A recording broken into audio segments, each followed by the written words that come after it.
Alright guys, just a little post-season cleanup here over on the Emerald. Our reel and stuff is over there on the fishtail. We'll get to that probably tomorrow, day after. But for now, just getting the Emerald cleaned up here, getting these containers, these totes and tubs all scrubbed up and pressure washed. Bin boards, other bin boards, fish hold. Things are a little bit greasy, huh, T? Yeah. So we chop our bait into these Rubbermaid totes here. They're pretty good for holding bait. We've been doing a lot of fresh bait this year, but sometimes we'll chop our bait, salt it down, and put them in those, and they hold good, pretty manageable for moving around and stuff. And these tubs here are what we bait our hooks into in the bundles. So as you can see, pretty greasy and nasty now that it's the end of the season. The grime is all wet because it's been raining out, so got it all softened up for us. That's the after, and this is the before. Or strike that, reverse it. So, show you guys blasting that out real quick.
Up for next year.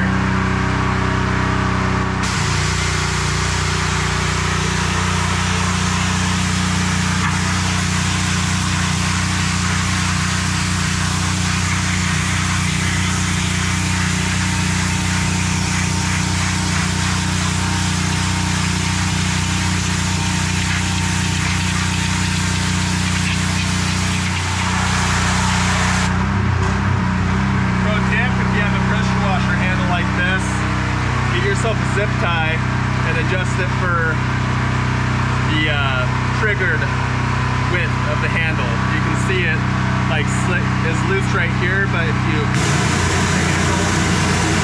slide that open,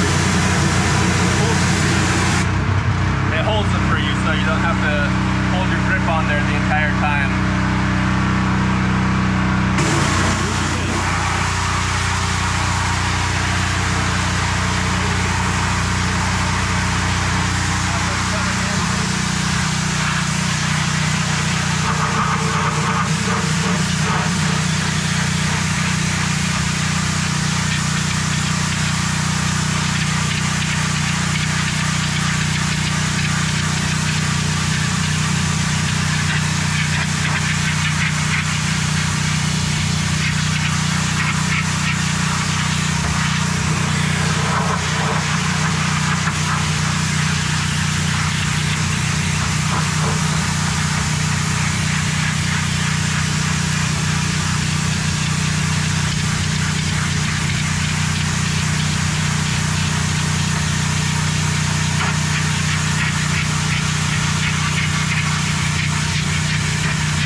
What you say, you'd never get that thick layer of gunk off there with a scrub brush. Nope, it's too thick. It'll take you quite a few passes to soften it up. Yeah. And gum up your brush or your scrubby. Exactly.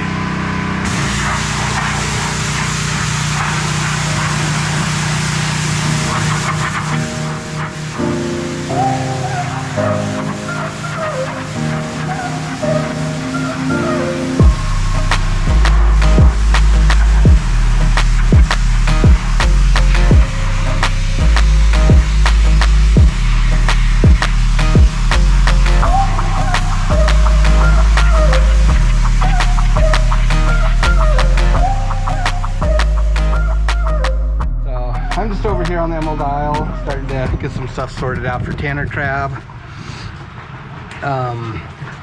Few projects to do, not a ton of stuff, but the big one is that we need to get a picking boom up here, so it'll extend up.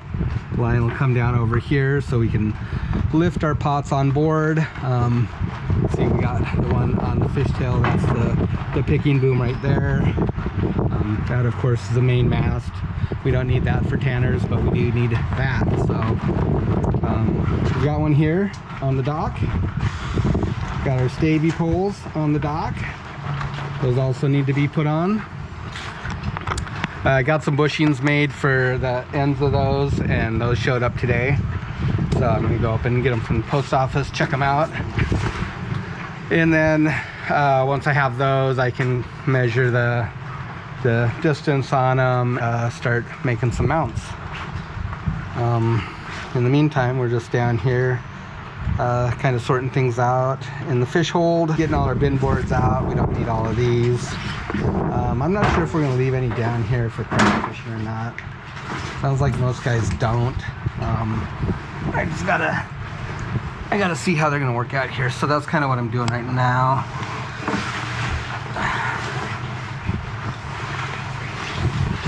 So if you guys starting to get ready around town, I'll just put you guys over here, show you what we got going on. We got a really nice setup for this anyways, so switch over is easy. So what we need to do is hook up our circulation pipes. This is so we can pump clean seawater into the vessel, and it'll be constantly just flowing through all the crab and overflowing through the top of the hatch right there, out the hatch hole. So because we live tank crab, we have to ensure that they're kept alive. And so these are our circulation pipes right here. They all kind of form a grid on the bottom right here. They have holes drilled in them to spray water out, so that's what we're putting in today. This is our suction pipe right now, just to pump the fish hold out. if we flood the tank to like melt off the ice that's still in here a little bit, or whatever, suck out gurry from the fish as we're doing halibut or whatever. So this needs to come out. When we redid all this stuff in a prior video under our, I guess, Emerald Isle refit videos, we set this up really nice. So there's all 3-inch tube right here. It's just got a big flange right here, 4 bolts to hold it in. So I already took out the bottom to loosen these up. So this is a super duper easy, nice changeover, which is what we like.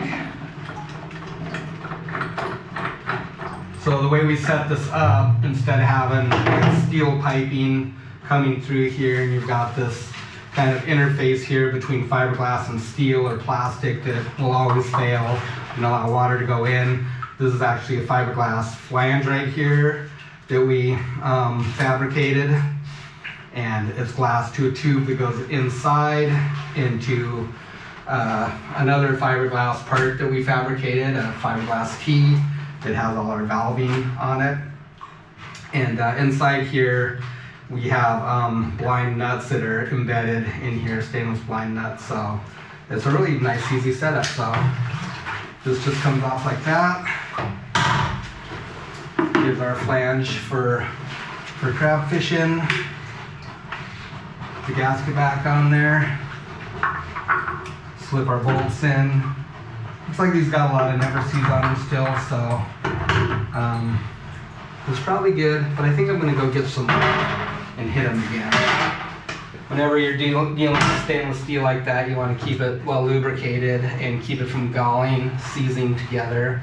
If that happens, it's a real big pain, especially in this application, because cutting this bolt, you may damage that flange. It probably wouldn't melt it, but it might a little bit, but then you still have to extract that bolt out of there.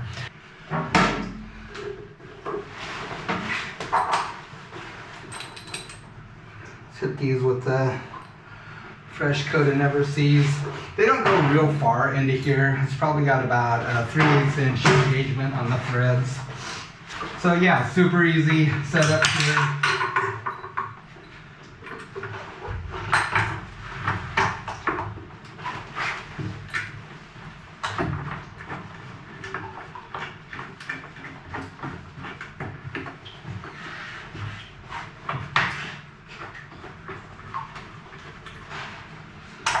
First one started.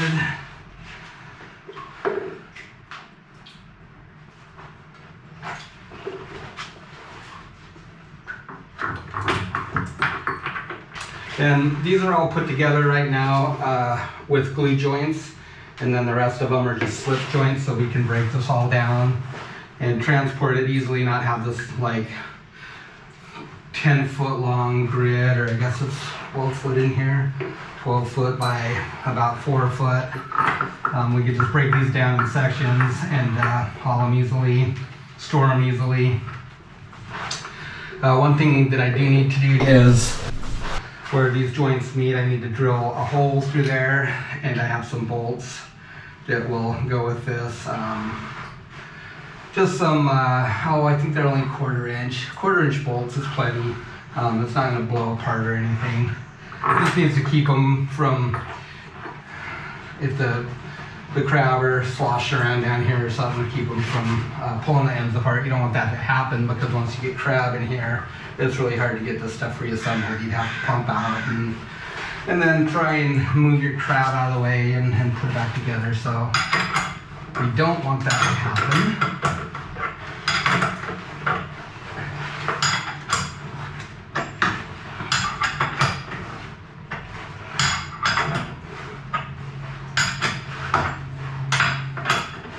I suppose the water pressure could conceivably pop these apart too, so I guess there is that. So yeah, once we get these positioned, we'll go ahead and get these holes drilled. That's kind of the final thing that we didn't do. And then also figure out how we're gonna just mount them in a couple of different spots just to make sure that they're nice and rigid. So pretty simple design on these, 2 holes, so they're facing down, so they're spraying like this, not blasting the crab in place or anything. Let's see, so now, put these together. They are side specific, so this here will be on the port side, so the holes are facing downward. This one is on that side, and then this little dude just comes over here to join them up. So this is a little bit fiddly, not too terribly fiddly, but just a little bit. Once I get the holes drilled in here, then it won't be. But essentially we just put these together like that.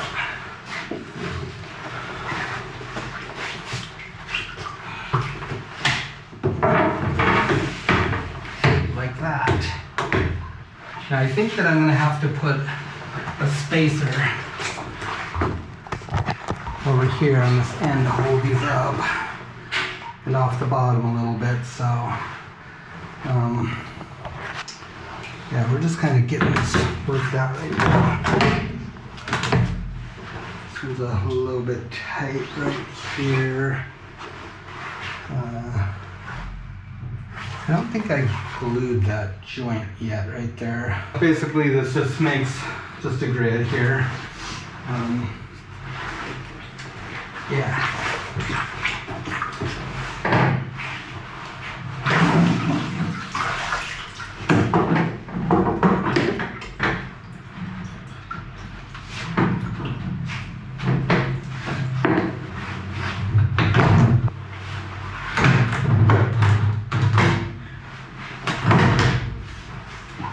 I think that was a little bit of a tight fit over there. So this one's got to pull in a bit, but it's okay. No, that's not glued. That's definitely not glued. That's good.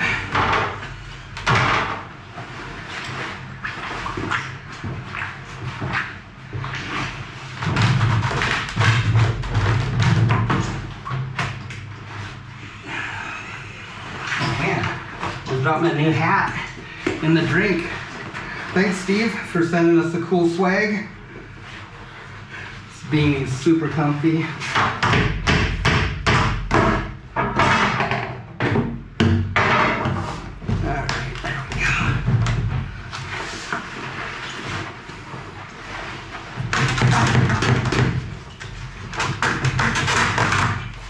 All right, that is pretty well got it. So, yeah, I think that I'm going to.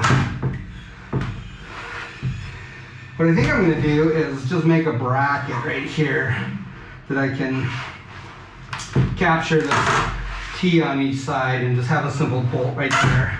I'll pick it up off the bottom a little bit and make this run straighter. But this is basically how it looks. I think I'm going to fire it up and see how it looks. So I know that I don't have to adjust these holes up here because basically this elbow does that. It fixes the position because these are all glued, these joints right here. And then it just slips in to this T right here.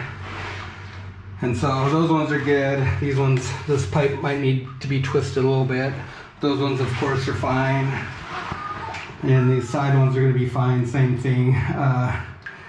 They're already glued into the elbow back there, so those holes are fixed already.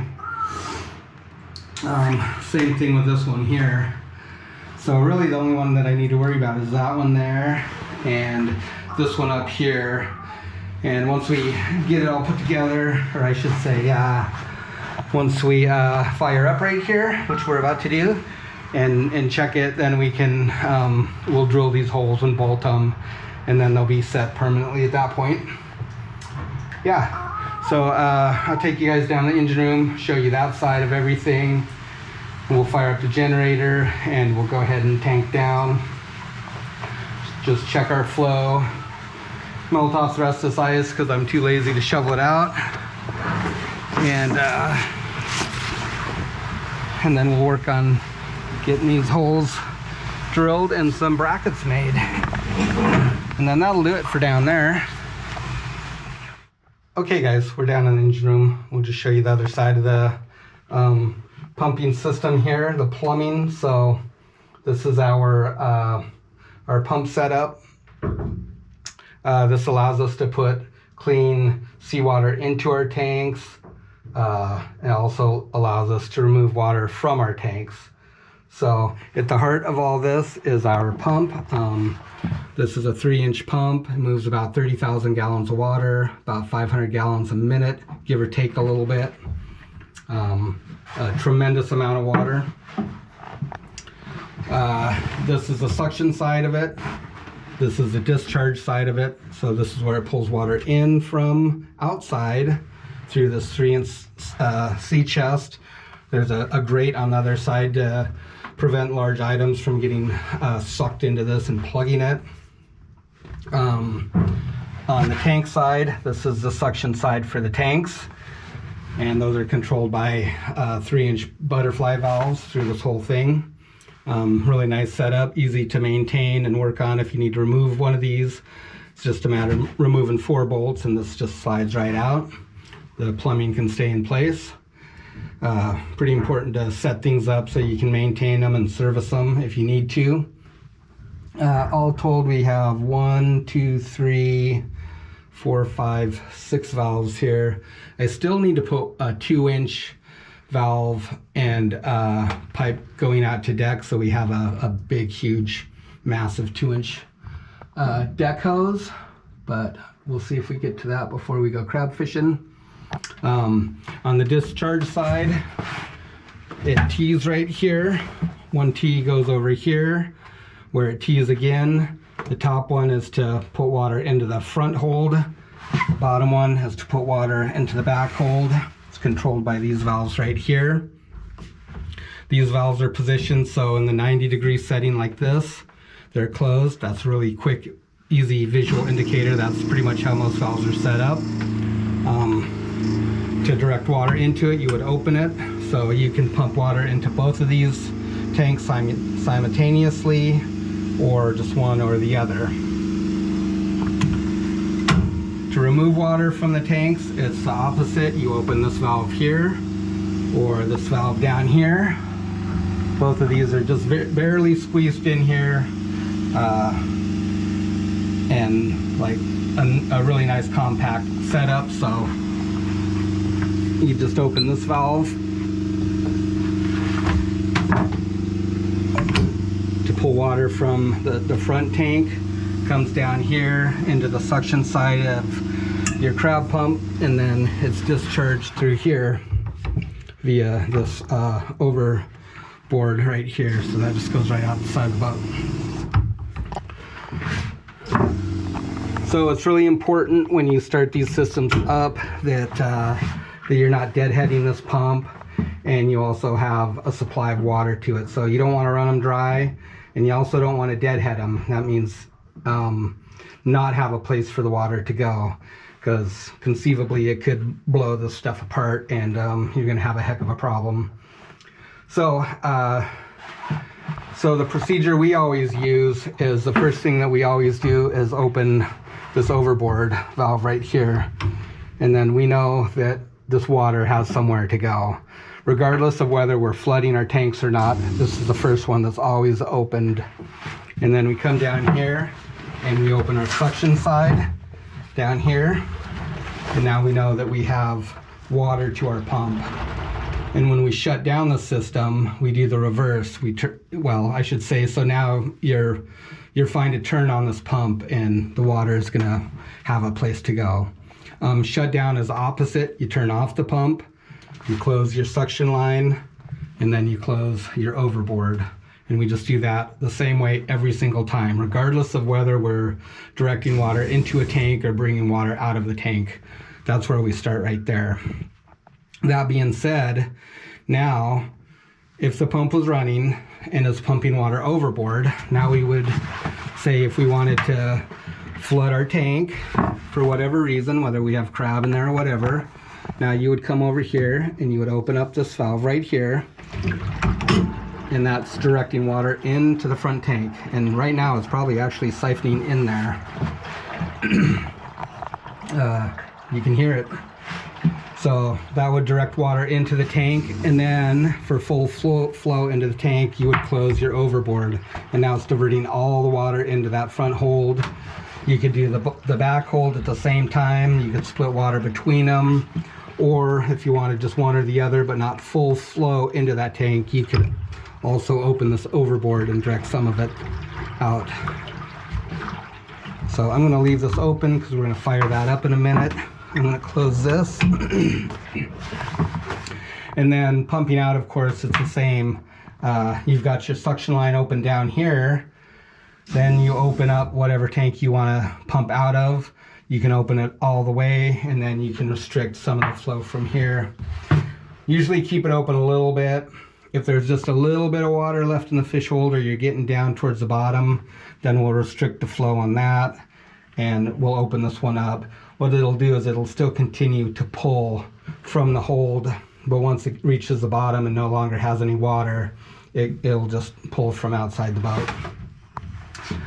So that's kind of how that works. We went through about 10 different iterations of this plumbing when we were setting it up and installing it. It was very complicated and very hard to get it in such a small package right here. We wanted something that didn't take up a bunch of room in this engine compartment, and somehow we actually pulled it off. So we were really happy about that. It works really good, and it's a nice setup. So I'm gonna go ahead and I'm gonna fire up the generator. Not much to say about that. First thing we always do is check our fluids. That also goes for the main right there. Make sure that we have oil, which we do. Right up here is basically the same as a radiator on a car. This is the expansion tank. There's a heat exchanger in here. This is keel cooled. There's also raw water versions where you pull in raw water with a pump, goes through a heat exchanger, removes the heat from the engine and discharges it overboard. In this case, it's just coming down here into a keel cooler, which is just some coils on the outside of the boat that allows the heat from the engine to be rejected into the sea. So let's see, let's fire this thing up. Headphones first because it's gonna get loud down here. And we'll cut the power from the shore power because you don't want to have a generator turned on and then energize it without disconnecting your shore power. You're gonna backfeed power into the electrical grid, the harbor master, the electric co-op. Everybody is gonna be angry with you. So we'll just start with that. Just flip a switch on my breaker panel over here. I've got my DC light on, providing power in here, and we'll go ahead and fire up. This engine has glow plugs on it, so it takes about 30 seconds to warm up. There's a little coil up here in this control panel that starts to glow when the glow plugs are hot enough. And oh, I forgot to remove the stack cover, so I'll be right back. Okay, I'm back. So yeah, so we're isolated from the grid, stack covers off. Let's fire up, check my water, check my oil. Just fire up, let this warm up for a minute. So like some generators that come up to speed automatically, this one doesn't. It's just manually set. So right here is the hole for the glow plug. And then we have to rev this up, and we just use these two gauges right here to know that it's to the operating speed. So we have the right kilohertz and also voltage. So right up here in a sec, you'll see that start to glow. Maybe, maybe not.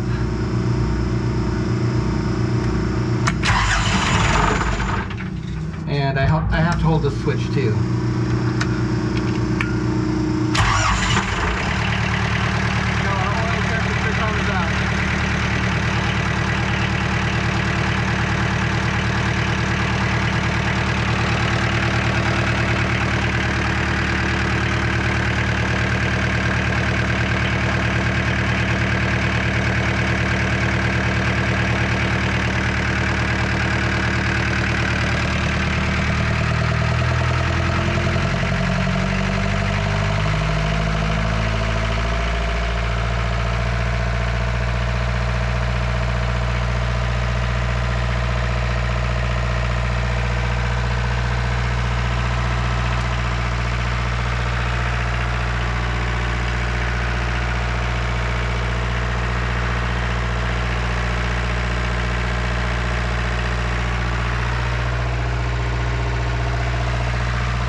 Hand you over to my associate Matt here.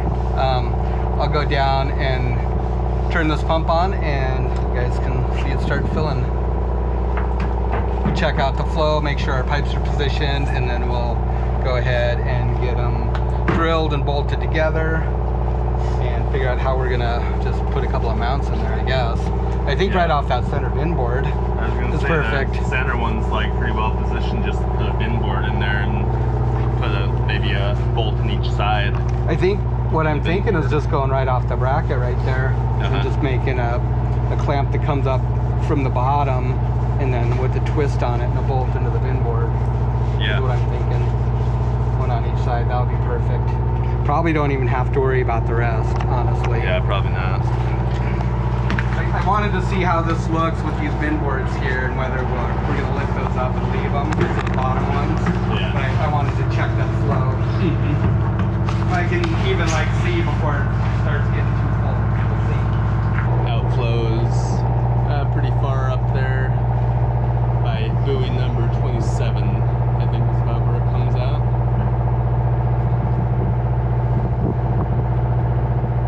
Just ignore this pollution in the water. Somebody has been pumping their billy.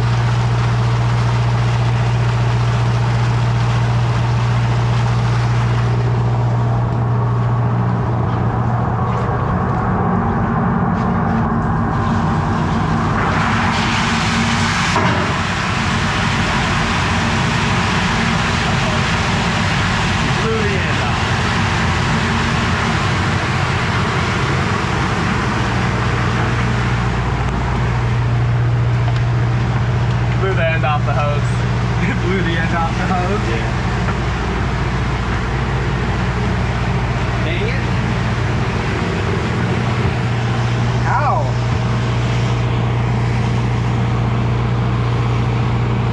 Oh, that one. Okay. That wasn't supposed to be part of the process.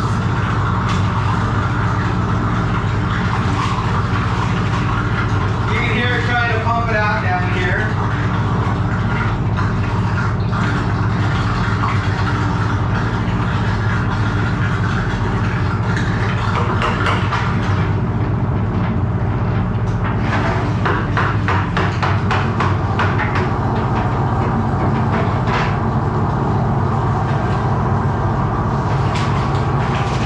And that's why we need to bolt these pipes together.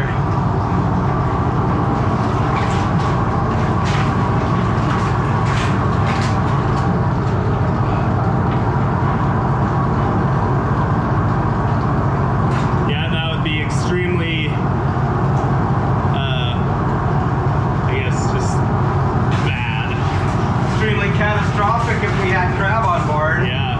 Especially if they were up high enough to where you couldn't get to these pipes.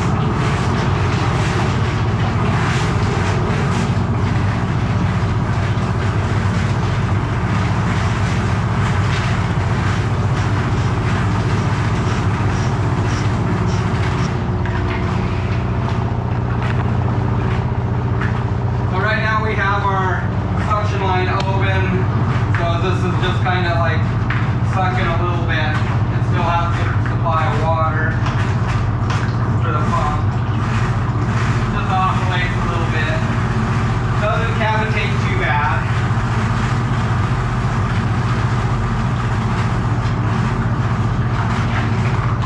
And it's kind of like the lowest that you can get it when you're crab fishing, because we don't have a line extending down further. Alright, let me crank that boy up again.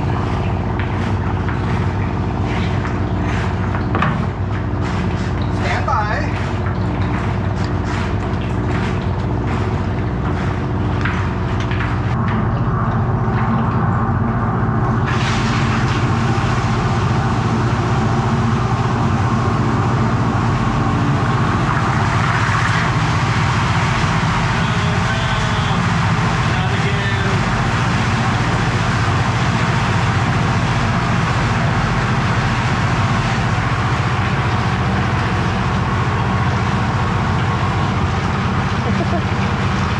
No, it's the other one. No way! Yeah. Not that one, but this one. Oh, come on. But it kind of looked like it was going out, but also I saw turbulence coming up against the fin board, so I think we're going to have to raise them so that flow shoots under them. The bin boards? Yeah, just yeah, raise that's what them I was thinking, was if we just brought them up, Yeah, exactly. maybe enough that a crab won't really get under it and end up getting like crushed somehow. Yeah. But like you say, enough so the water And it just shoots right shoots under it. Yep. So of course I missed the whole thing. I guess we could pump out with this all the way. Yeah, we could. See better. But, so that's just that's how it works, I guess, guys. Like, disregarding the fact that the pipes are blowing apart, but that's why we're down here fiddling with this right now. And that's just one thing that we didn't get to when we were setting this up last year, was just doing those final joints right there.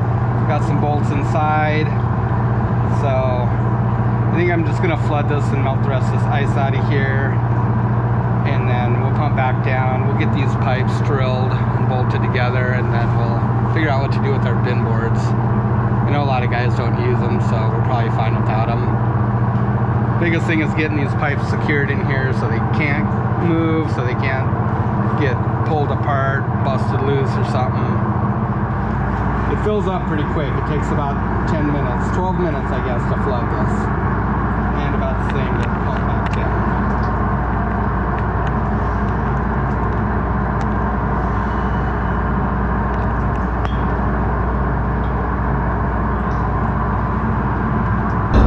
What about these icebergs? Leave them in there?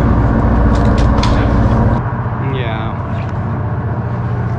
Yeah, alright. So when we tank down, it drops the water line by